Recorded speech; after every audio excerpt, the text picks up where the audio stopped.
I've recently had the misfortune of being gaslit myself and seeing a family member gaslit in a medical setting. And I absolutely have gained a whole new perspective and empathy for patients who have had this horrible self-doubt, questioning of their sanity. That video was Dr. Anthony Kaveh on his experience with medical gaslighting. He's one of our next guests, both doctors on a mission to help stop gaslighting from within the medical community. Dr. Kaveh is an anesthesiologist and integrative medicine specialist who shares his tips on YouTube. His 4 Tricks When Doctors Gaslight You video has been viewed over 1 million times. Also with his board-certified family medicine physician and associate professor at Rowan University, Dr. Jen Caudle's medical TikTok content has 3 million likes. She covers everything.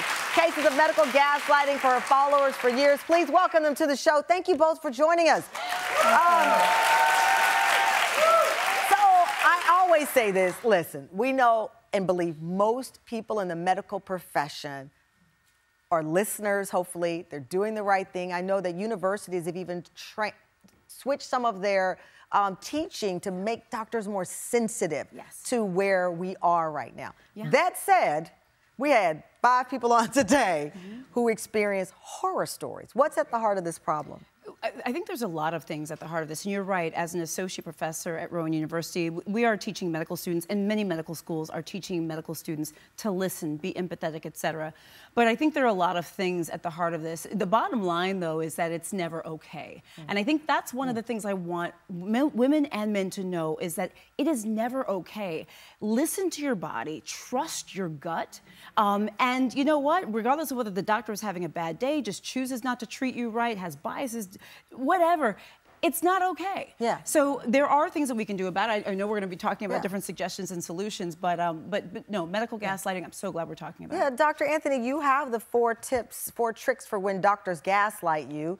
I need some tricks of the trade. What do we do? Gonna take notes on this? I'm ready, because I think we've all experienced it. I told you, I've experienced it. I have to advocate for my mom goes to the doctor. I say to her, I need you to turn your phone on. And I'm sitting right there, and she's like, my daughter's on the phone. She's listening. I'm like, right here. Yes, I am. Hi, doctor. Because I want to hear. You say, have a conversation while dressed. Absolutely. You don't want your bottom, flapping in the breeze there wearing a gown. No. Well, all gaslighting is a power differential and a trust that can be betrayed. You have to have accountability for that trust. And you want to reduce a power differential if it's not a worthwhile and productive power differential. Right, because you're sitting there in your gown and you're thinking, okay, I'm just going to get dressed when they leave. Because oftentimes, you know, the doctor will come in and you're on the table, you know, ladies, the table, and you're in your gown, not thinking that's a power dynamic. That's true. That's very true. All right, so you say bring someone with you. And if you can't bring someone with you, like we do, I'm on FaceTime with my mom. What better way to spend my minutes? I do the same thing with my parents. It's harder to gaslight 2 people than 1. Right. And if I could jump in, it's also harder to gaslight when you have an advocate as a patient. And I don't know if that was your next suggestion, but one thing I suggest patients do is to bring, like, if you can't have someone on speaker, you bring somebody with you, you bring a couple of people who can also help chime in. And even if a doctor's offended by you having a They shouldn't be. Oh, I heard that. You shouldn't be, I mean, right? do you agree? We're doctors. I've never been offended. And if your doctor is offended by you having people in the room, then you definitely need a different doctor. Dr. Anthony. Red flag number 1. Yeah, it's a huge red flag, right? We talked a lot about, obviously, from the female perspective, because the numbers show that women experience this at a higher rate and higher number, but you've experienced it yourself.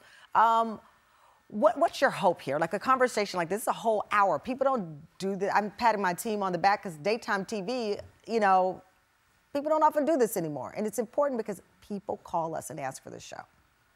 What is at the heart of what you want to accomplish here? Well, it's not just women. Individuals of color, if you have a disability, if you don't speak English as your primary language, if you have chronic pain, these conditions that you can't prove with a blood test, right? Migraines, chronic pain, so much of what, the fatigue, the brain fog. There's no blood test for this. So it's easy to blow those off. And if you're walking away from your doctor's visit, right, tell me what you think, but if you're walking away more confused than when you walked in, or you don't have a clear plan for what to expect, that's not right by you.